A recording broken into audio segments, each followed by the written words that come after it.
আউযুবিল্লাহি মিনাশ শাইতানিৰ ৰাজিম। বিসমিল্লাহিৰ ৰহমানিৰ ৰহিম। আসসালামু আলাইকুম ওয়া ৰাহমাতুল্লাহি ওয়া বাৰাকাতুহু। মোৰ মৰমৰ মা ভনী আৰু ভাই বন্ধুসকল, আজি যিসকল মানুহে মোৰ এই ভিডিঅ'টো চাই আছে, আল্লাহ তাবাৰক ও তাআলা আপুনি আপোনাৰ ৰহমতৰ দ্বাৰা সেই সকলো লোকৰ সকলোবোৰ জায়েজ দিলি খোৱাইছ আপুনি আপোনাৰ বাৰগাহত কবুল কৰিব। আমিন। মহানবী সাল্লাল্লাহু আলাইহি ওয়াসাল্লামে ঘৰৰ যি 5টা স্থানৰ কথা সতৰ্ক কৰিছে, যি জনা আমাৰ বাবে জৰুৰী।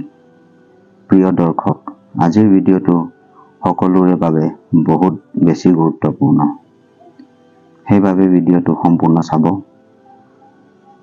আজিৰ এই ভিডিঅ'টোত আমি জানিম যে সন্মানিত দিনী ভাই ভনী আৰু বন্ধুসকল,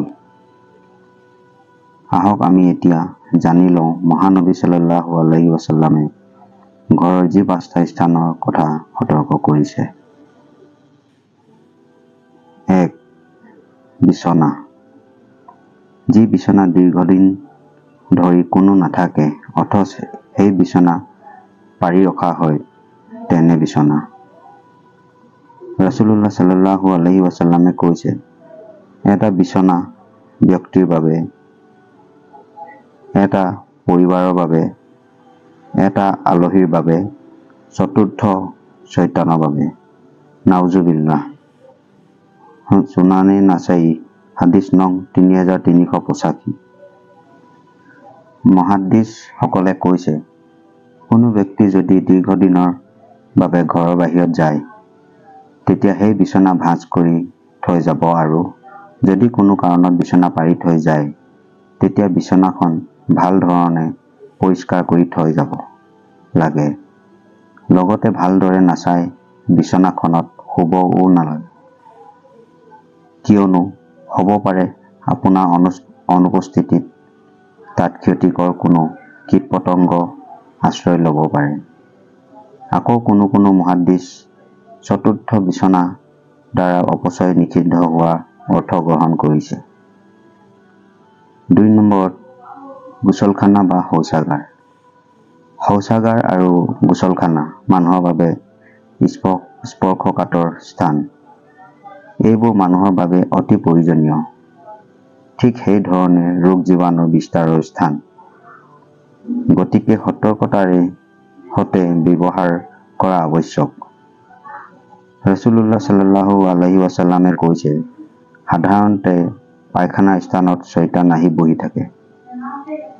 গতিকে তোমালোকে শৌচাগাৰত প্ৰৱেশ কৰোঁতে ক'ব, আল্লাহৰ ওচৰত শয়তান আৰু যাৱতীয় বেয়া বিষয়ৰ পৰা আশ্ৰয় বিচাৰিছো।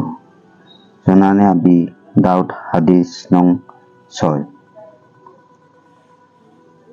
3 নম্বৰত হৈছে অবিনষ্ট কাপোৰ। ৰাসূলুল্লাহ সাল্লাল্লাহু আলাইহি ওয়াসাল্লামে কৈছে, কাপোৰবোৰ ঘৰত ভাঁজ কৰি থবলৈ কৈছে, নহ'লে ঘৰৰ সৌন্দৰ্য নষ্ট হয়, কাপোৰৰ আয়ু কমি যায়, অথবা তাত সহজেই পোক মকৰা আদি আশ্ৰয় ল'ব পাৰে।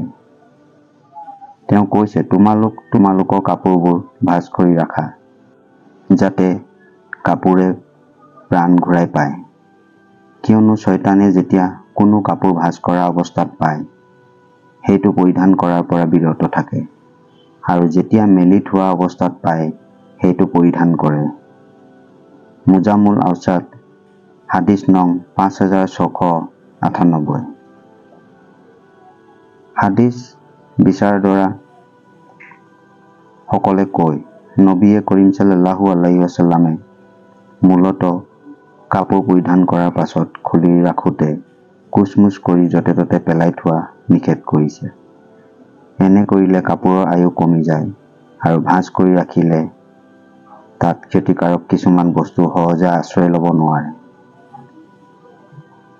বিশেষত কাপোৰ যেতিয়া বিছমিল্লাহ পাঠ কৰি ভাঁজ কৰি থোৱা হয়, তেতিয়া আল্লাহে তাত বৰকত দান কৰে, আৰু কৈছে যিবোৰ বস্তু পৰিধান কৰি ভাঁজ কৰা নাযায়, যেনে জোতা, টুপি, সেইবোৰ বস্তু বিছমিল্লাহ পাঠ কৰি থব লাগে। লগতে পৰিধান কৰাৰ আগত সেইবোৰ ভালভাৱে পৰীক্ষা কৰি ল'ব লাগে।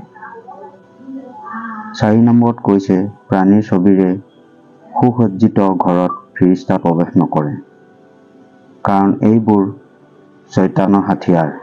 পুতলা, মূৰ্তি আৰু প্ৰাণীৰ ছবি মানুহৰ অন্তৰত চিৰিকৰ বিষাক্ত বীজ ৰোপণ কৰে, লগতে লাহে লাহে পৌত্তলিকতাৰ পিনে লৈ যায়। সেইবাবে ইছলামে এইবোৰ পৰিহাৰৰ কঠোৰ নিৰ্দেশ দিছে। মহানবী সাল্লাল্লাহু আলাইহি ওয়াসাল্লামে কৈছে, যিবোৰ ঘৰত কুকুৰ বা মূৰ্তি থাকে তাত ফিৰিষ্তা প্ৰৱেশ নকৰে। সহিহ বুখাৰী হাদিছ নং 3225। 5 নম্বৰ হৈছে জুই প্ৰজ্বলনৰ স্থান। ঘৰ আৰু পৰিবাৰৰ নিৰাপত্তাৰ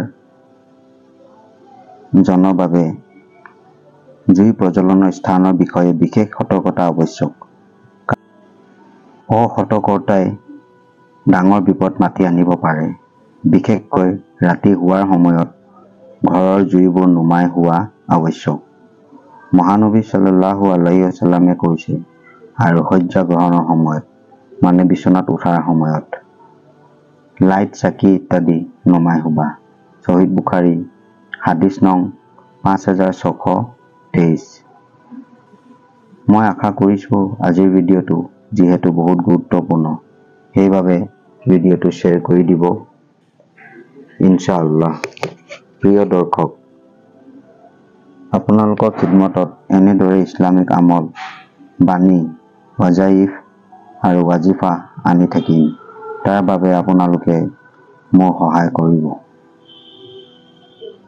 ভিডিঅ'টোত এটা লাইক কৰি দিব, মোৰ চেনেল ইছলামিক সবক ছাবস্ক্ৰাইব কৰি দিব, লগতে কাষত থকা বেল আইকনটো টিপি দিব, যাতে মই যেতিয়াই নতুন ভিডিঅ' আপলোড কৰিম তাৰ নটিফিকেশ্যন সকলোতকৈ আগত আপুনি পায়। আল্লাহ হাফিজ।